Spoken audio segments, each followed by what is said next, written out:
대신맨 홍준표, 대신해주는 사람 뭐 이런 얘긴데요. Jadi aib di Asia. Bahrain dituntut keluar dari anggota AFC oleh dua negara ini. Begini penjelasannya.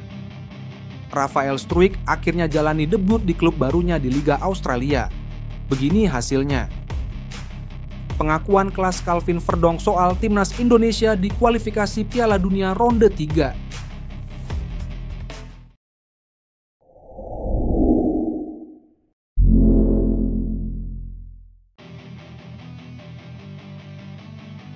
Dicap buruk dan jadi aib di Asia.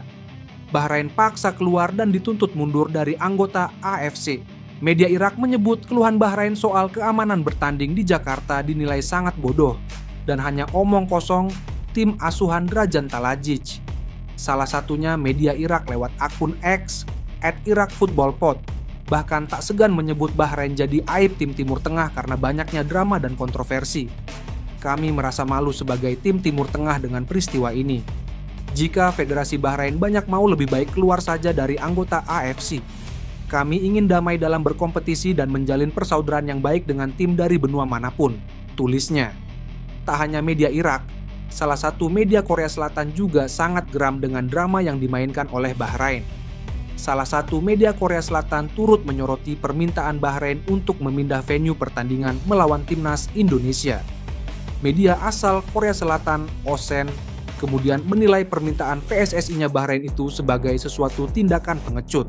Bahrain yang telah membuat marah Shin Tae-yong mengajukan permintaan pengecut untuk menggelar pertandingan di negara lain, tulis Osen. Lebih lanjut, Osen memprediksi permintaan Bahrain tersebut berpeluang ditolak FIFA. FIFA dan AFC mengizinkan negara ketiga menjadi tuan rumah jika ada keadaan yang tidak dapat dihindari. Contohnya negara yang sedang berperang seperti Iran dan Palestina. Laga tandang Korea ke Palestina pada bulan November juga kemungkinan besar akan digelar di negara lain di Timur Tengah. Tampaknya permintaan Bahrain untuk menggelar laga melawan timnas Indonesia di negara lain akan ditolak, tulis Osen. Tiba-tiba gegerkan Australia. Debut Rafael Struijk di Liga Australia menyita banyak perhatian publik. Pemain timnas Indonesia Rafael Struijk akhirnya menjalani debut resmi bersama Bersibane Roar. Hal tersebut terjadi pada laga perdana A-League musim 2024-2025. Pada kesempatan ini Brisbane Roar harus bertandang ke kandang Auckland FC, yakni di Stadion Go Media, Selandia Baru, Sabtu, 19 Oktober 2024. Perlu diketahui, Auckland FC merupakan debutan di Liga Australia. Auckland FC baru didirikan pada bulan Maret lalu dan tak berselang lama memperoleh lisensi A-Leagues. Namun, Auckland FC secara mengejutkan mampu tampil ciamik ketika melawan Brisbane Roar. Sang tuan rumah keluar sebagai pemenang dengan skor 2-0. Gol pembuka Auckland FC lahir melalui gol bunuh diri Van der Saak pada menit ke-8. Auckland FC lalu menambah 1 gol lagi pada babak kedua.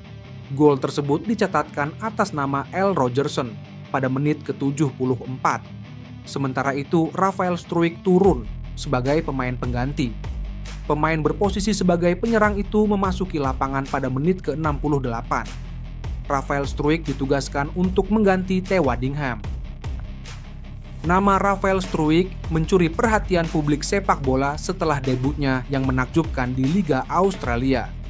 Pemain muda yang baru saja kembali dari panggilan tim nasional Indonesia ini berhasil menunjukkan performa yang mengesankan, membuat banyak pengamat dan penggemar berdecak kagum. Setelah tampil membela timnas Indonesia di kualifikasi Piala Dunia, Rafael tiba di Australia dengan semangat tinggi dan pengalaman berharga. Debut Rafael tidak hanya menarik perhatian di level klub, tetapi juga di panggung internasional. Penampilan gemilangnya di timnas Indonesia sebelumnya membuatnya menjadi sorotan di kalangan pencinta sepak bola Asia Tenggara. Kini, dengan penampilannya di Liga Australia, ia diyakini akan semakin mengangkat citra sepak bola Indonesia di kancah dunia. Media sosial dipenuhi dengan pujian bagi Rafael dan banyak penggemar yang berharap ia dapat terus tampil konsisten. Dia adalah masa depan sepak bola Indonesia, tulis salah satu pengguna Twitter. Semoga ia terus bersinar di Liga Australia Kekalahan ini membuat Auckland FC bertengger di puncak klasemen A-League 2024 sampai 2055 dengan raihan 3 poin.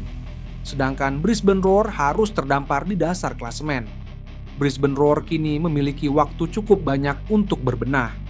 Pasalnya, Brisbane Roar baru akan menjalani laga selanjutnya pada tanggal 1 November mendatang. Brisbane Roar nantinya dihadapkan dengan Sydney FC. Tampilkan mental petarung. Calvin Verdonk langsung keras gini soal perjuangan timnas Indonesia di kualifikasi Piala Dunia ronde 3. Bek timnas Indonesia, Calvin Verdonk angkat bicara usai skuad Garuda gagal menang atas Bahrain dan Cina di kualifikasi Piala Dunia 2026. Timnas Indonesia mengakhiri jeda internasional bulan Oktober 2024 dengan hasil mengecewakan. Skuad Garuda bertandang ke markas Bahrain dan Cina dalam lanjutan kualifikasi Piala Dunia 2026. Timnas Indonesia imbang 2-2 di markas Bahrain pada Kamis, 10 Oktober 2024, malam WIB. 5 hari kemudian, skuad Garuda kalah 1-2 di markas Cina. Hasil tersebut membuat tim asuhan Shin Tae-yong turun ke peringkat kelima. Timnas Indonesia mengoleksi 3 poin dari 4 laga di kualifikasi Piala Dunia 2026 zona Asia. Calvin Verdonk jadi andalan dalam 2 laga tersebut. Pada laga lawan Bahrain, Verdonk diturunkan sebagai wingback kiri dalam formasi 3-4-3. Namun di laga lawan Cina, Shin Tae-yong memindahkannya di posisi yang berbeda. Pemain NEC Nijmegen tersebut diturunkan sebagai bek tengah bagian kiri dalam formasi 3-4-3.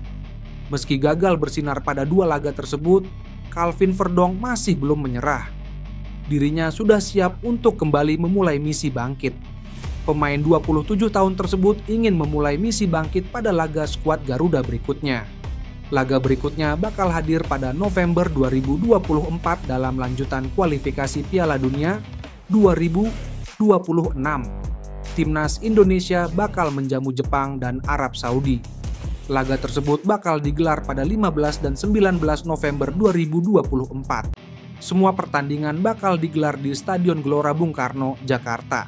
Masih ada banyak hal yang harus diperjuangkan, ujar Calvin Verdonk dilansir bolasport.com dari akun Instagram pribadinya.